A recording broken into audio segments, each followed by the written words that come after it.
여러분, 오늘부터는 치중 치매라고 하는 심각한 알코올 중독 증후군을 앓고 있었던 제가 목사로 세워지고 그 직분을 오늘날까지 감당하며 하나님의 뜻에 따라 살고자 하는 치열한 몸부림을 간증으로 방송을 송출하고자 합니다. 여러분, 저는 이미 상한 심령이었고 상처투성이로 이미 용도가 폐기된 채로 세상에 속았고 세상에서 버림받은 자였습니다. 제 인생 73년을 살아오며 가장 잘한 그야말로 탁월한 선택이 하나 있다면 그것은 제가 하나님께로 유턴하여 예수님을 만난 사건이라 저는 당당하게 말씀을 드릴 수가 있습니다. 그리고 가장 감사거리가 두 가지가 있는데 그것을 말씀을 드린다면 하나는 나 같은 자의 옆에서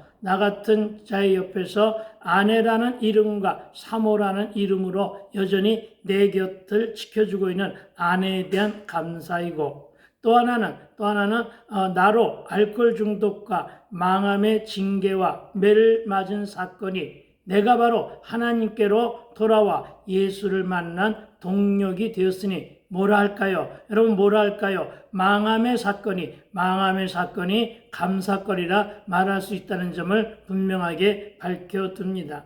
그러나 여러분, 이 모두는 제가 한 것이 아니라 하나님께서 하셨다는 사실입니다. 그렇습니다. 여러분, 1999년 2월 13일 이날은 제 인생과 제 삶이 전반적으로 뒤집힌 날입니다.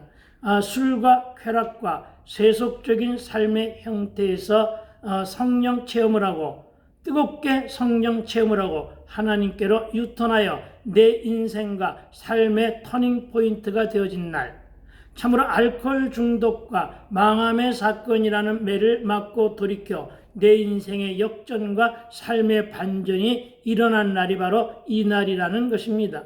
1997년 IMF, 이것은 참으로 많은 사람들에게 어려움을 준 경제적 침체 현상이었지만 저에게도 마찬가지였습니다.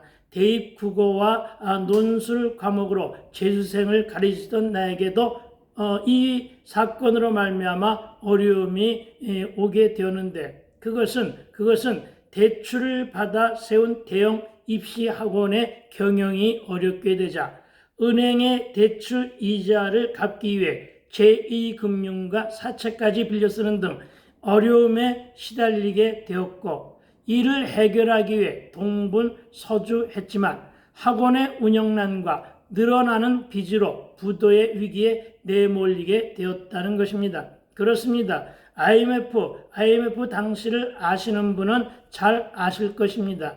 지금도 우리가 집을 사려 해도 은행 대출의 길이 막혀 있으므로 많은 서민들이 고통을 당하고 있는데 그때도 부도의 위기에 몰린 나라의 재정 형편으로 은행 대출의 문이 막혔었고 그래서 돈을 빌릴 곳은 제2금융 혹은 제3금융이나 대부 업체였는데 신용이 급격하게 하락한 저는 이마저도 길이 막히니 부득이 사채까지 얻어쓰는 등 악순환으로 그 어려움이 가중되며 거듭되다가 원금보다 비싸진 이자와 그 빚의 뒷감당을 다하지 못하고 학원과 집을 다 날리고 한대로 쫓겨날 위기에 몰리면서 그 극심한 좌절과 절망은 내 삶을 송두리째 뒤흔들었고 나로 하여금 무기력하게 만들었으며 정말이지 앞과 뒤 산지사방이 다 막혀 오갈 데가 없었는데 이제 끝이다 싶으니 다시 살 용기마저 잃어버리게 되었으며 내가 망하니까 주변의 사람들도 다 떠나가 버렸고 내가 할 수 있는 일은 오직 술을 마시며 술로 풀고 술 취함으로 괴로운 나날들, 괴로운 삶의 모습을 잊는 일이었다는 것입니다. 아니 좀 더 정확한 표현은 죽기 위해 그야말로 술을 마셨습니다. 누구는 죽을 각오로 열심히 살아 재개했다고는 합니다만은 저도 사전오기에 오뚜기 인생으로 자수성가한 몸인데 참으로 각종 실수와 실패를 딛고 내 나름대로 학원의 단과 강의와 그리고 또한 이 가회를 통해서 돈을 나름대로 많이 벌어도 보고 꽤나 이름난 강사로 서울의 강남과 분당 등지에서 유명세를 탔었는데 그동안 쌓아놓고 이루었다 싶은 것들을 한순간에 참으로 그렇더군요. 하나님이 바람을 휙 불어버리니까 한순간에 다 사라지고 잃어버리게 되더군요.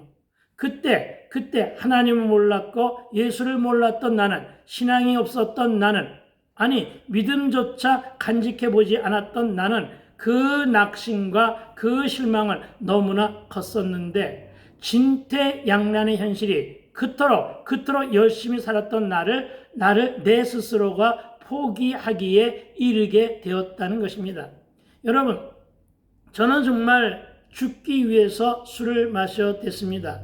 아침에 일어나 소주 한 병을 시작으로 점심 낮절에도 술, 저녁에도 역시 술로 세월을 보내며 그 당시 저의 알코올 주량이 소주 2홉짜리 7병에서 8병이었는데 이제는 술을 아무리 많이 마셔도 취하지 않은 상태가 오래 지속되었습니다. 그리고 담배는 하루에 3갑반을 피워대며 이렇게 세상을 원망하는 삶을 살다 보니 어느 날부터 술만 들어가면 단어가 생각이 안 나더라는 것입니다. 말이 생각이 안 나는 거죠. 여러분, 단어가 생각이 안 나니까 단어와 단어, 즉 문장이 서로 연결이 안 되고 그러다가 보니까 표현은 해야 되겠는데 말은 안 나오고 생각도 막히고 하니까 어떻게 됩니까? 말이 자연 어눌해지니까 주변에서 묻던 사람들이 자꾸만 윽박지르고 이러다가 보니까 기가 죽고 이렇게 되다가 보니까 내 스스로가 내 자신이 염려가 되고 내 자신 스스로가 내 인생 자체가 고민이 되니 더 많은 술을 먹게 되고 그래도 여러분 30여 년을 국어와 논술로 제 인생을 가르치던 내가 가장 잘하는 여러분 말로 먹고 살았으니까요. 여러분 내가 가장 잘하는 말을 잊어먹고 있다는 그래서 말을 잊어먹는다는 그 상실감 여러분 그것이 바로 얼마나 큰 상처인지 모릅니다. 여러분 그 상실감과 그리고 무너진 자존감 거기에다가 우울한 감정 요즘에 우울증이라고 말하는 그 우울한 감정까지 더해 쌓여지니 자포자기하게 되고 그러다 보니까 그럴수록 술은 더 많이 찾게 되었고 술로 인해 말을 잊어먹은 그 증세는 날로 심각해졌고 그래서 급기야는 이름까지 잊어먹는 사태까지 오게 되었습니다. 참으로 안타까웠습니다. 이름을 모르겠더라고요. 술만 들어가면 아무리 생각해도 이름이 모르겠다는 거예요. 그러니까 내가 누구이지? 이렇게까지 가게 되더라고요. 그러니 집 주소도 잊어먹고 거기에다가 숫자도 그러니까 집 주소를 잊어먹었다는 얘기죠. 전화번호는 말할 것도 없고요. 우리 시대에는 삐삐가 대세였는데 삐삐 번호까지도 다 잊어먹는 이런 기가 막히며 절망적인 현실을 대하게 되었다는 것입니다. 그래도 술이 깨면 말짱했었는데 술만 들어가면 집으로 가는 방향조차 잊어버리고 술이 깰 때까지 거리를 헤매거나 아무데나 쓰러져 잠을 자는 여러분 이런 분들 가끔가다 길에서 보게 될 것입니다. 아마도 거의 대부분은 나 같은 증세까지 이런 분들이라고 생각이 듭니다. 여러분 참으로 저는 지금도 이런 간증을 할 때마다 여러분 술이 깰 때까지 헤맬 때 거리를 헤매는데 지치면 쓰러져 자는 것이고요. 거리를 헤매는데 인도만 다니는 게 아니잖아요. 그렇죠? 인도만 다니는 것이 아니라 큰 길가로 나갈 수 있다는 것이죠. 새벽길이란 말입니다. 누군가가 치고 지나갔으면 저는 그 자리에서 즉사, 객사, 즉사 이런 거 할 수도 있었다는 것이죠. 그런데 그럴 때마다 하나님이 나를 보호하시느라고, 하나님이 마르고 닳도록 나를 보호하시느라고 얼마나 수고를 많이 하셨을까, 이런 생각을 가끔씩은 해봅니다. 이렇게 저는 몸도 마음도 병들고 언어도 잃어버린 나날들이 이어졌는데, 그리고 그렇게 병든 상태를 나를 강제로 이끌고 간 어느 병원의 의사가 알코올 치매라고 하며, 아까 말씀드렸듯이 취중 치매, 이것이 알코올 치매라고 합니다. 취중 치매라고 하며 병원에 입원해야 한다고 하더군요. 그렇습니다. 이렇게 알코올과 담배로 찌들고 병든 나를 찾아와 건져주신 분이 바로 예수님이셨다는 것입니다. 저는 예수를 안 믿고 하나님께로 유턴하지 못했더라면 저는 늘 취한 상태로 길에서 죽었거나, 병든 몸으로 역전에, 서울에 있었으니까 서울의 역전, 남대문 역전이나 이런 데였겠죠. 서울의 역전이 어느 지하도에서 노숙을 하고 있거나, 아니면 어느 지역의 하얀 병원, 즉 정신병원을 수없이 드나들며 그렇게 비참하고 절망스러운 모습으로 한스러운 인생을 마감할 뻔했었는데, 여러분, 2019년 2월 초 어느 날 제가 비몽 상태에서 약간 제정신이 돌아와 있을 때, 그리고 그때는 이미 집과 재산 다 잃어버린 상태였고 나만 홀로 벌거벗겨진 상태로 쫓겨나 서울의 어느 산골짜기 달동네 오두막에서 홀로 독거하고 있었는데, 그것도 이사한 것이라고, 그 자체도 이사한 것이라고 그 동네 어느 교회의 목사가 내가 이사 왔다는 소문을 듣고는 신방을 온다고 누군가가 그 말을 전하더군요. 그러나 여러분, 저는 교회를 안 다닌 사람입니다. 안 다녔던 사람입니다. 예수도 몰랐고 안 믿었으며 오히려 예수 믿는 자들을 조롱하고 핍박하며 알량한 지식으로 진리를 왜곡하며 사단의 입술 노릇을하던 죄인 중에 죄인이었는데, 이런 나에게 뜬금없이 무슨 신방입니까? 그러나 저는 반발할 수가 없었습니다. 내 생각을 얘기할 수가 없었습니다. 이미 의지도 꺾이고 심신이 고달프고 무기력해져 있었기에 그냥 그러라고, 나도 생각지 않은 답을 해버린 것입니다. 그냥 그러라고. 내 생각과 내 신념과는 전혀 다른 말이 내 입을 통해서 나온 것입니다. 그리고 저는 신방을 맞이할 준비를 했습니다. 그런데 여러분, 제가 어떤 준비를 했을까요?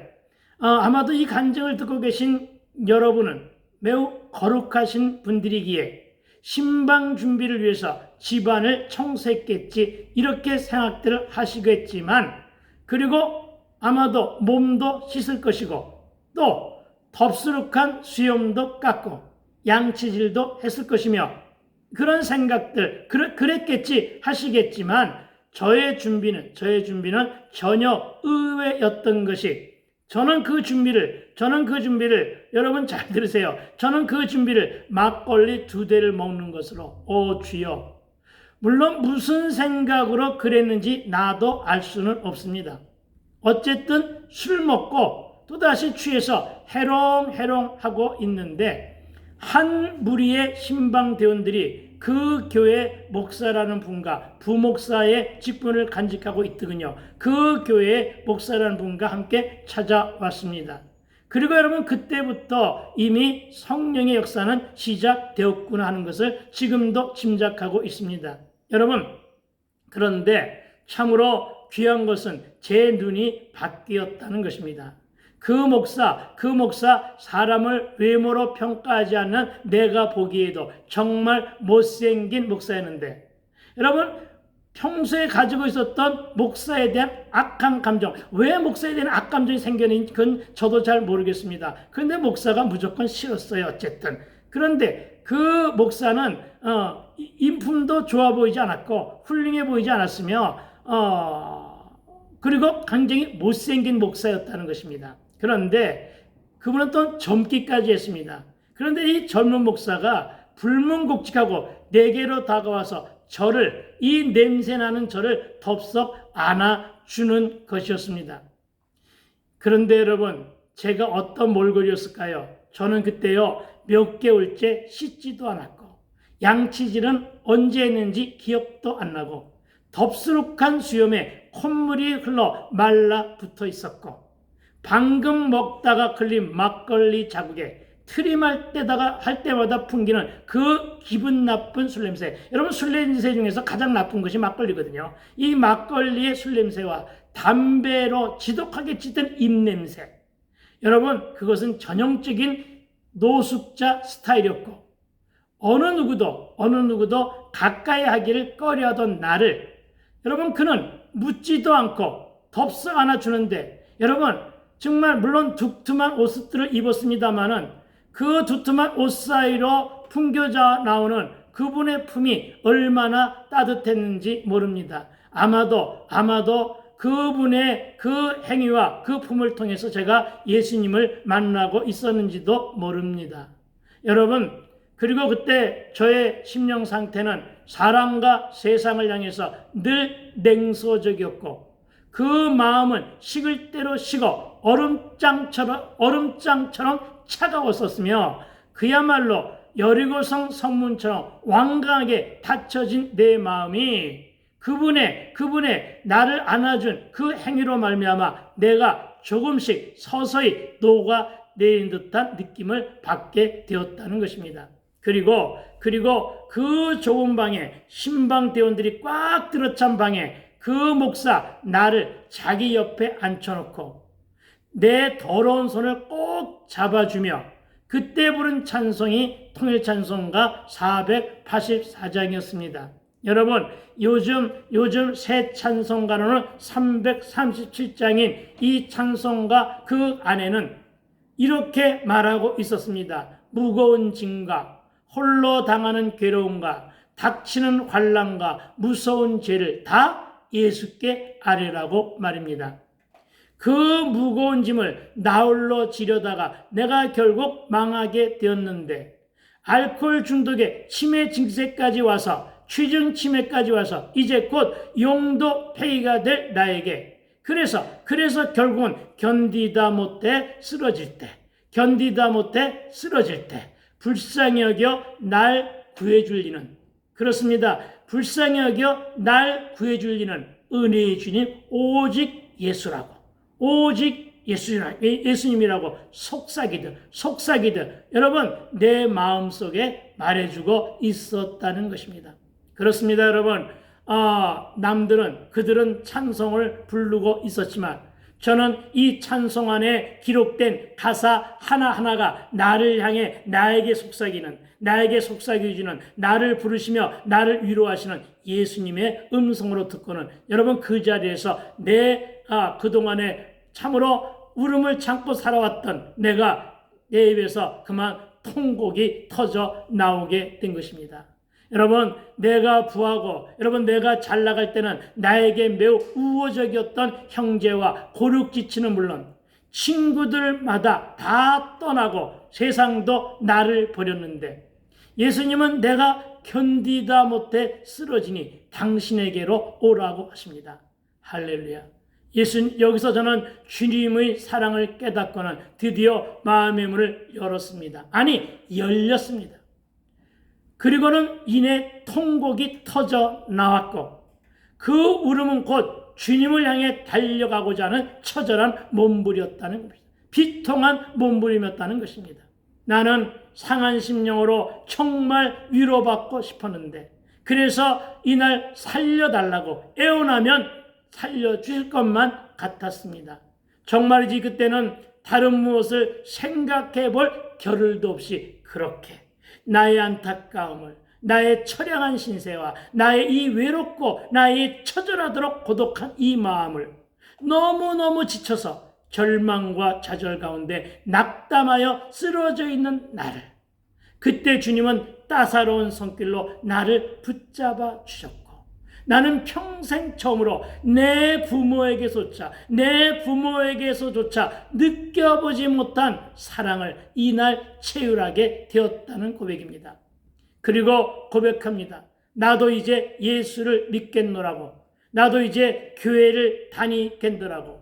그리고는 그 주에 그 동네 교회에 나가 첫 예배를 드렸는데 그로부터 열흘 후 그때가 49세의 나이였는데 그때 49세의 나이인 1999년 2월 13일 이날 저는 경기도 포천에 있는 한국중앙기도원이라는 곳 이곳에서 설명적 심령 대부흥 집회가 열리고 있다고 나에게 거의 강조하면서 강제적으로 나를 이끌고 데려간 교회 사람들이 있었습니다. 저는 정말로 아무것도 모르고 그 교회 사람들에 의해서 그냥 이끌려왔고 집회가 열리는 그 자리에 앉아 있었습니다. 그러니까 이것은 타의에 의한 것이지 결코 자의에 의한 것이 아니었다는 것입니다. 그러나 그것은 여러분 내가 그동안에 자라오고 익숙하게 생활하던 세상의 문화와는 전혀 다른 처음 보는 너무나도 이상하고 어색한 환경이 나를 당황하게 만들었다는 것입니다. 그때 당시 내 상식, 내 사고로는 물론 지금이야 익숙해져 있지만 찬양을 부르면 불렀지. 아니 왜 부르다가 손을 들고 불러? 또 손을 들고 부르다가 그때 지금 보니까 주여 했던 것인데 괴성을 부르면 지르면서 울고 또 부르다가 또 부르짖고 울고 그리고 기도할 때는 또 이상하더라고요. 이상한 말들 알아듣지 못하는 들 외국어도 아니고 이상한 말들 지금 보니까 그것이 방언이었던 것 같은데 따따따따 하는 그 모습들 정말이지 솔직한 표현으로 그 당시 제가 느끼는 솔직한 표현으로는 이거 내가 혹시 여기 잘못 온 것은 아닌가. 물론 지금은 너무나도 익숙하고 또 그런 분위기를 내가 직접 유도하기도 하지만 그때는 많이 놀라고 그들의 그 찬양과 그들의 그 기도하는 모습은 나로 하여금 이 사람들 혹시 약간 잘못된 사람들 아닐까? 아니요, 이거는 점잖은 표현이고요. 이들 모두가 광신자 아닌가 하는 의심과 두려운 마음까지 먹게 했었는데 그렇다고 여러분 뛰쳐나갈 수는 없었고 그래서 나는 이방인처럼 앉아서 저들 모두가 찬양하고 기도하는 것을 그냥 지켜만 보고 있다가 옆에 놓인 성경이 있길래 그 옆에 놓인 성경을 양해를 구하고 내 자리로 끌어다가 펼쳐보았는데 여러분 그날 처음 펼쳐본 것이 창세기 1장이었습니다. 그리고 기왕에 폈으니 읽어보고자 하는 마음이 들어서 1장부터 3장까지 쭉 읽고 나가고 있었는데 처음에는 알듯 말듯 무슨 말인지 잘 몰랐는데 잠시 후 설교하시는 목사님이 단위에 서시며 그분 서신다고 하기에 그분을 쳐다봤는데 여러분 그분은 정말 너무나도 멋쟁이셨습니다. 감생양복에 지금도 눈이 훤합니다. 감생양복에 검정 와이셔츠에 흰 넥타이에 기름 발라 넘긴 머리. 그분은 나중에 알았지만은 최복규 목사님으로 지금은 은퇴하셨다는데 그리고 그때는 제가 그분이 그렇게 깊은 영성의 소유자로 유명한 분인지는 전혀 몰랐었고 어쨌든 첫인상은 좋아서 그래서 그분을 쳐다보고 있으려니 그분이 하시는 말씀 본래는 그날 설교의 그 안내가 주보에 나와 있었고 순서지이겠죠. 순서지에 나와 있었고 설교 본문도 다른 본문이었던 것으로 제가 지금도 기억합니다. 그런데 그분이 하시는 말 오늘은 그 본문으로 안 하고 올라오시는 도중에 설교 본문을 바꾸셨답니다. 근데 그 바꾸신 본문이 어떤 본문이냐? 창세기 1장을 펴라고 하더군요. 그래서 1절로부터 시작해서 몇 절까지가 기억은 안 납니다만은 몇 절까지 피라고 그렇게 말씀을 하시더군요. 근데 여러분 얼마나 신기합니까? 제가 찾아서 처음 만나본 성경 말씀이 창세기였는데 그곳을 피라고 하니까요. 그러니까 저의 마음속에는 호기심이 가득할 수밖에요. 그래서 호기심 가득한 마음으로 그 본문을 들여다보고 있으려니까 마침내 목사님이 창세기 1장 1절부터 읽으시겠다고 하시더라고요. 그러면서 그분이 읽어 나가시는데 여러분 저는 그날 그 목사님이 그 본문 그대로 그냥 읽으셨습니다. 지금의 저처럼 태초에 하나님이 천지를 창조하시느니라. 아멘. 여러분, 그분은 결코 높은 목소리로 읽으신 게 아니에요. 아주 낮은 목소리로 그렇게 읽으셨는데, 여러분, 저는 이날 이 말씀에 붙들렸습니다. 저는 그리고 이 말씀으로 깨졌습니다. 정말이지 내가 혼자 읽을 때는 그냥 뜻도 모르고 이런 내용인가 보다 하고 있었는데, 그 목사님이 읽으실 때 나에게는 그 말씀은 강한 울림이었다는 것이죠. 그리고 내 심령을 파헤치는 우레였고 매우 충격적인 바로 도전이었다는 것입니다. 그리고 이 말씀을 목사님이 해석해 주셔서 알아들은 것이 아니라 그냥 그 목사님 그냥 읽으셨는데, 이날로 내가 가지고 있었던 좀 전의 상식과 내가 알고 있었던 세상지에서 배웠던 온갖 지식과, 저도 여러분 국어 선생을 했기 때문에 여러분 그래도 박학다식은 못해도 잡학다식은 한 편인데, 이 모든 지식이 다 파괴되었습니다. 그날로 파괴되었다는 것입니다.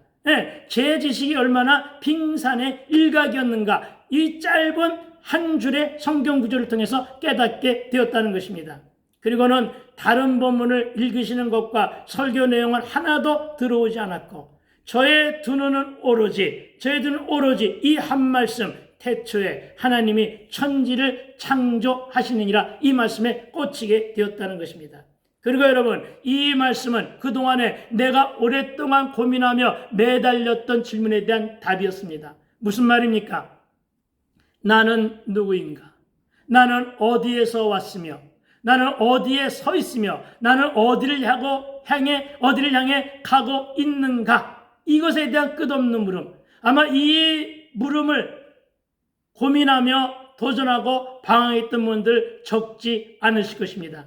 그런데 여러분, 이 끝없는 물음에 하나님은 그날 기록된 말씀으로 나의 이 고민에 대한, 나의 철학적 의문에 대해서 명쾌한 답을 해주신 것이 바로 창세기 1장 1절의 말씀이었다는 것입니다.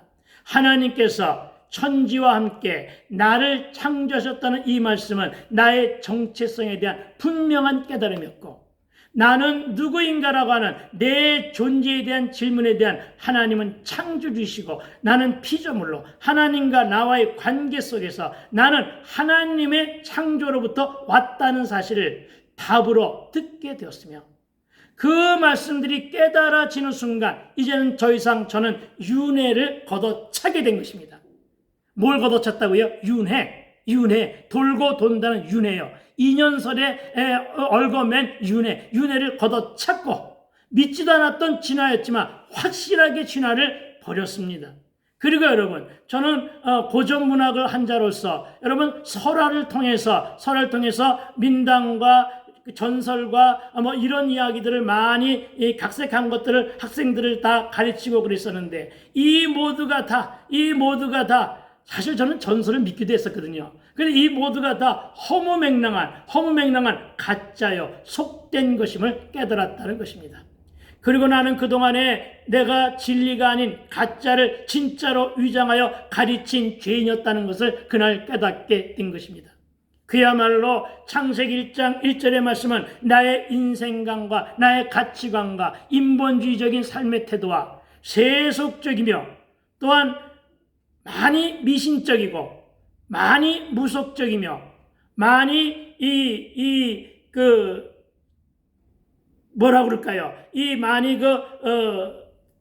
그런 것들의 것을 전면적으로 바꾸게 되는 샤머니즘 같은 것을 전부 다 바꾸게 되는 강한 도전이었고요. 그리고 이 말씀은 진리 중에 진리였으며, 나를 살리는 강한 생명력으로 답답했던 내 마음을 시원케 해주는, 그래서 오랜 세월의 갈증과 기갈과 목마름을 단번에 말끔히 씻어주는, 그야말로 단 한마디로 요약하면 나의 구원을 위한 생수였다는 깨달음이었습니다.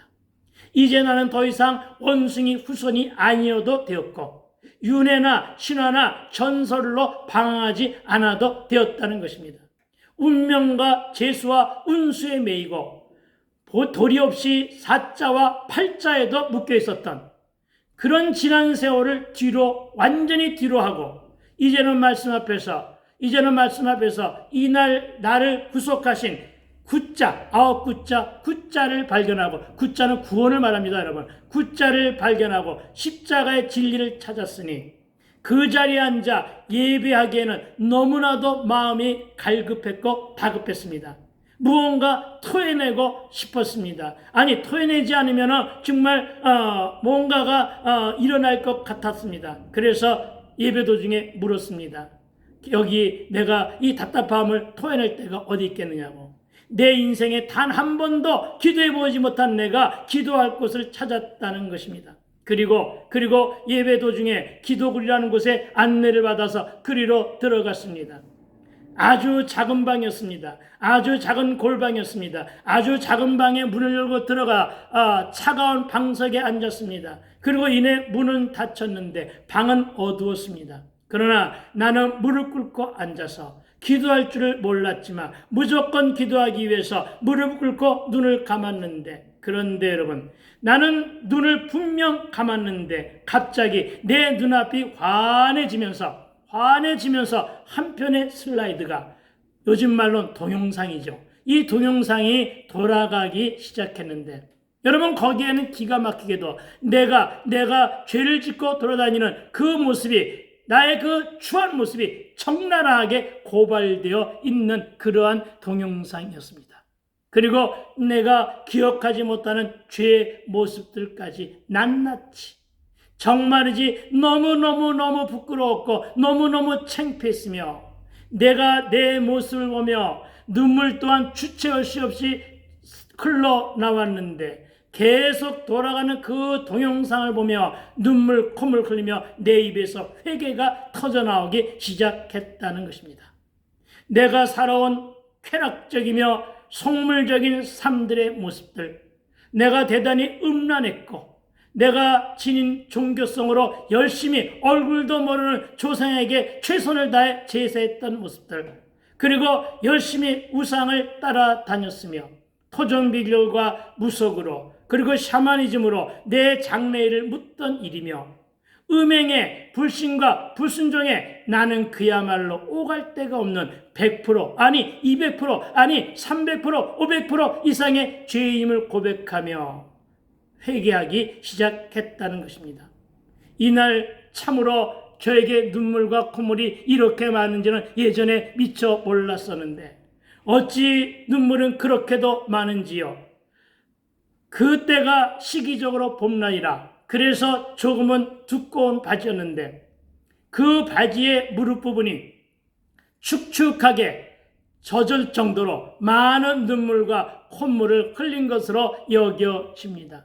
그렇게 저는 회개를 동반한 뜨거운 성령 체험을 하고는 하나님께로 유턴했는데, 3시간여 동안 방영되던 동영상이 끝나고 저는 드디어 그 골방에서 나올 수가 있었습니다. 그런데 나와보니 3시간가량 되었다고 하는데, 여러분, 3시간 전에 그 세상이나 3시간 후의 세상이나 하나도 변한 것은 없었는데, 내 눈이 달라졌습니다. 내 눈이 변했습니다. 내 눈에 들어온 햇살은 너무나도 따사로웠고, 내 볼을 스치고 지나가는 그 바람은 너무나도 상쾌했고 너무나도 시원했으며, 내 눈에 보이는 돌멩이들, 내 눈에 보이는 나무들, 아직도 피어오르지 않은 그 많은 수많은 꽃들, 너무나도 새롭고 너무나도 아름다웠더라는 것입니다. 그리고 밖에서 나를 기다리던 나와 동행해준 그 교회 성도들도 나를 보고는 내 얼굴이 변했다고 변했다고 그러더군요. 그런데 그 말을 듣는 순간 숨을 쉴 수 없을 정도의 악취가 내 코를 찔러댔습니다. 그래서 도대체 이 냄새가 뭐야? 이러면서 냄새의 원인을 찾느라 두리번거리고 찾았는데, 그 냄새의 정체는 바로 내 주머니에 아직도 개봉 안 한, 여러분 개봉도 안 되는데 개봉 안 된 담뱃값에서 담배 냄새가 그렇게 나더라고요. 아직 개봉도 안 한 새 담배에서 나는 냄새였음을 알아채고는 저는 순간 서슴없이 그 담배를 통째로 여러분 담배 피는 사람에게 그 담배 한 갑이 얼마나 아까운데 그 담배를 통째로 화장실 쓰레기통에 버렸지요. 그 버린 순간이 기가 막힌 겁니다. 버린 순간에 냄새가 내 코앞에서 사라져 버렸습니다. 그리고 저는 하루 3갑반에 걸쳐요 줄담배의 삶에서 벗어나는 자유를 얻었다는 것입니다. 할렐루야. 여러분, 그토록 어렵다는 담배를 3갑반에 걸쳐요 줄담배를 피우던 내가 담배를 끊었다니까요. 여러분, 그것도 완전하게 금단 현상도 없이. 할렐루야. 그리고 연이어 생각된 것이, 저는 그때까지만 해도 얼큰한 국물을 생각만 해도, 여러분 국물이 앞에 놓인 것이 아니고요, 생각만 해도 입이 돕니다. 입이 돌아요. 왜? 소주가 땡겼거든요. 그리고 여러분, 새우깡만 보아도 맥주 생각을 하던, 오로지 술, 정말 술과 함께 고락을 나눴던 그런 제가 내 작은 거처에서 그날 막걸리 2대 마시고 신방을 받던 날 이후, 저는 그 이후에 지금까지 한 열흘 정도 됐는데 단 한 모금의 술도 안 마셨다는 사실을 깨닫게 되었고, 그날 이후 저는 알코올 중독에서도 말끔하게 완전히 해방되고 벗어났다는 것입니다. 할렐루야. 그렇습니다. 이날 성령 체험을 한 이날 성령의 강권적인 역사로 하나님은 저에게 술과 담배를 끊게 하셨습니다. 다시 한번 말하지만 금단 현상조차도 없이 지금까지. 그런데 여러분, 하나 신기한 것은 나도 모르는 사이에 제 언어가 살아서 돌아왔더라는 것입니다. 아마 골방 속에서 기도할 때 아마 언어가 돌아온 것으로 짐작이 됩니다. 그리고는 다시 수다스러워졌으며, 예전만은 못해도 기억력도, 집중력도, 사고 분석 능력도, 여러분 관등별곡이라고 하는 고시조가 있습니다. 가사가 있습니다. 근데 그 가사가 굉장히 길거든요. 그것을 갖다가 긴 내용을 암송하면서 제가 가르쳤던 사람이거든요. 그런데 그것을 다 잃어버렸던 그 기억력이 다 돌아오지는 못했지만 그래도 많이 돌아왔습니다. 네, 집중력도, 사고 분석 능력도 다 치유되고 회복되었더라는 것입니다. 할렐루야. 그렇습니다. 하나님이 하셨고 회개를 통한 말씀이 나를 그렇게 치유하고 변화시켜 주셨다는 것입니다.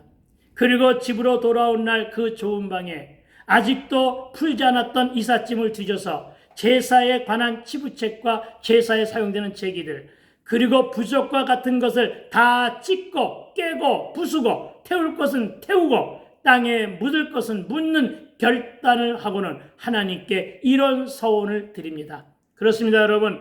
하나님은 무에서 유를 창조하신 것처럼 그날 하나님은 쫄딱 망하여 완전히 무가 되어버린 나를 찾아와 만나 주셨고 치유하시며 내가 상한 심령으로 제로가 되었을 때 나에게 유를 창조하실 것이라는, 나에게 새 영을 창조하실 것이라는 굳세 믿음이 확신에 가깝도록 내 심령 안에 들어와 박히게 되었다는 것입니다. 하나님께서 나를 통해 하나님께서 하실 일이 있다는 것을 믿음으로 알았다는 말씀입니다. 그래서 기도했습니다. 난생 처음 서툴게, 그러나 서툴게 한 기도였지만 지금 생각만 해도 너무나도 잘한 기도라 생각됩니다. 하나님, 나같이 못나고 더럽고 추악한 죄인을 술과 담배를 끊게 하시며 일상의 삶으로 회복시키시며 구원해 주셨는데, 하나님, 여기에는 분명 하나님 뜻이 있음을 믿습니다. 하오나 하나님, 그땐 주님이라는 말을 몰랐고요. 하오나 하나님, 제가 하나님의 뜻하신 바대로 살기 위해서는 제가 하나님을 알아야만 할 것으로 여겨지는데, 지피지기하면 백전백승이라 했다고 제가 먼저 하나님을 알기 위해 성경으로 돌아가 성경을 읽겠습니다. 성경을 한 10번 정도 읽은 후에 다시 기도할 것이오니 그때 저의 길을 가르쳐 주시옵소서. 여러분, 이렇게 기도했습니다. 여러분, 이 기도는 누가 가르쳐 준 것이 아닙니다. 그때 날 가르칠 사람이 아무도 없었기 때문입니다. 그냥 그런 기도가 내 입에서 흘러나왔다는 것입니다. 그리고 이제 막 돌아와 이제 초보 성도로 살기 시작한 나로서는 하나님을 알아가는 일이 급선무였고, 이날부터 구약 10장, 신약 10장을 읽기 시작했는데 신기한 것은 말씀이 너무나도 내 안에 잘 들어오더라는 것입니다. 말씀이 들어오는 즉시 내가 말씀에 빨려 들어간다는 느낌이 찾아왔으며, 또 한편으로는 믿어지고 깨달아지기까지 하며 초보 주제에 퀴티도 하고 또 말씀을 요약하며 깊은 묵상 가운데 빠지기도 했다는 것입니다. 그야말로 말씀은 나에게 송이꿀처럼 달았고, 제가 그때 고백하기를 하나님께서 홍해를 가르신 사건과 예수님이 무리를 걸으신 기적을, 또한 창세기 1장 1절로부터 요한계시록 22장 21절까지의 모든 말씀이 기록되어 있는 그대로 길고 짧은 구절은 물론 토시 하나까지 기록된 그대로 다 믿어진다는 고백이었습니다. 할렐루야. 그러나 오늘은 여기까지만 하겠습니다. 여러분, 저의 신앙 간증은 계속 이어지는데 이 다음이 궁금하시지요? 그렇다면 다음 주 이날 꼭 유튜브 채널 시온성 복음방송을 찾아와 주시기를 부탁드리며 좋아요와 구독과 댓글로도 응원을 부탁드립니다. 여러분, 감사합니다. 지금까지 유튜브 채널 시온성 복음방송 시온성교회 김현경 목사의 알코올 중독에서 목사로 쓰임받기라는 제목으로 오늘은 그 첫 간증이었고, 저는 시온성 복음방송 방송직이 시온성교회 김현경 목사였습니다. 여러분, 감사합니다. 여러분, 다음을 기대해 주십시오. 여러분, 샬롬, 할렐루야.